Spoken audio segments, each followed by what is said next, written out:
नाजरीन, आज एक थप्पड़ ने सिर्फ जाशा की बेइज्जती नहीं की, बल्कि पूरे खानदान की किस्मत बदल दी। जैसे ही अरसलान ने गुस्से में जाशा पर हाथ उठाया, उसी पल जाशा ने ऐसी बद्दुआ दी जिसने हर किसी के होश उड़ा दिए। लेकिन असली तूफान तब आया जब राफे ने अरीशा के चरित्र पर ऐसा इल्जाम लगा दिया कि हमें ये सब सुनते ही बेहोश होकर जमीन पर गिर पड़ा।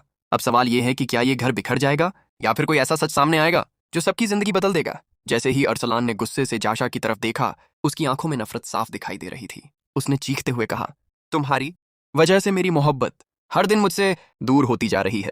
अगर तुम हमारी जिंदगी में ना आती तो आज सब कुछ अलग होता। अरसलान की यह बात सुनकर जाशा की आंखों में भी आंसू नहीं बल्कि इंतकाम की आग उतर आई। उसने बिना डरे अरसलान की तरफ देखते हुए कहा, जिस तरह तुमने मुझे मेरी मोहब्बत से दूर किया है, याद रखना एक दिन तुम भी अपनी मोहब्बत के लिए ऐसे ही तड़पोगे। तुम उसे पुकारोगे लेकिन वो तुम्हारे पास नहीं आएगी। तुम जिंदा रहोगे मगर हर पल मौत जैसी तकलीफ सहोगे। ये अल्फाज सुनते ही अरसलान का गुस्सा बेकाबू हो गया। उसने बिना कुछ सोचे जाशा के चेहरे पर जोरदार थप्पड़ मार दिया। थप्पड़ की आवाज पूरे घर में गूंज उठी। कुछ पल के लिए हर कोई सन्न रह गया। शेरी ये मंजर दूर खड़ी देख रही थी। उसके चेहरे पर अफसोस नहीं बल्कि एक अजीब सी खुशी थी। उसके दिल में यही चल रहा था कि आखिरकार जाशा को उसकी बातों की सजा मिल गई।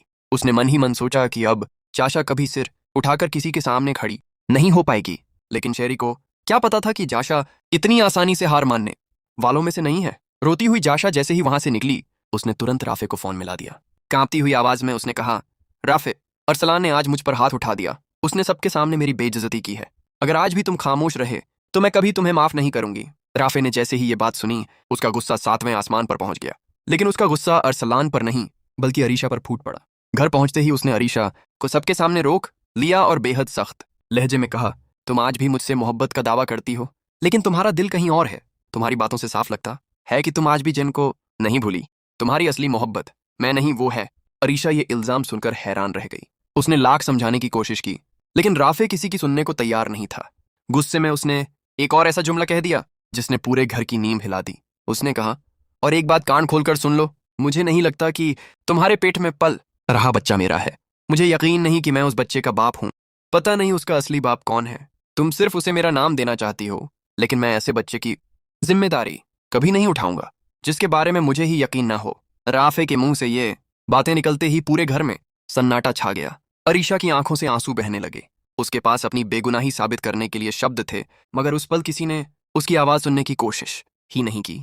उधर हामिन ये सारी बातें चुपचाप सुन रहा था। एक तरफ उसकी बहू पर इतना बड़ा इल्जाम लगाया जा रहा था, दूसरी तरफ उसकी बेटी की वजह से पूरा घर बिखरता दिखाई दे रहा था। उसका दिल ये सदमा बर्दाश्त नहीं कर पाया। उसकी सांसें तेज होने लगीं, आंखों के सामने अंधेरा छा गया और देखते ही देखते हामिन बेहोश होकर जमीन पर गिर पड़ा। पूरा घर घबरा गया। कोई पानी लाने भागा, कोई डॉक्टर को फोन करने लगा, लेकिन हामिन के चेहरे पर सिर्फ एक ही दर्द लिखा था। एक तरफ उसकी बेटी थी, दूसरी तरफ उसकी बहू। एक तरफ खून का रिश्ता, दूसरी तरफ इंसाफ का सवाल। उसे समझ ही नहीं आ रहा था कि किसे सही कहे और किसे गलत। अब इस घर में रिश्ते भरोसे से नहीं, इल्जामों से तय होने लगे थे। हर कोई एक दूसरे को शक की नजर से देख रहा था। मोहब्बत की जगह नफरत ले चुकी थी और सच्चाई अभी भी पर्दे के पीछे छिपी हुई थी। लेकिन सबसे बड़ा सवाल अब यह है, क्या राफे को अपनी कही हुई बातों पर पछतावा होगा? क्या अरीशा अपनी बेगुनाही साबित कर पाएगी? क्या अरसलान को अपनी गलती का एहसास होगा? या जाशा की बद्दुआ सच साबित होकर उसकी जिंदगी तबाह कर देगी? और सबसे बढ़कर, हामिन के होश में आने के बाद क्या इस टूटते हुए परिवार को कोई बचा पाएगा, या अब हर रिश्ता हमेशा के लिए बिखर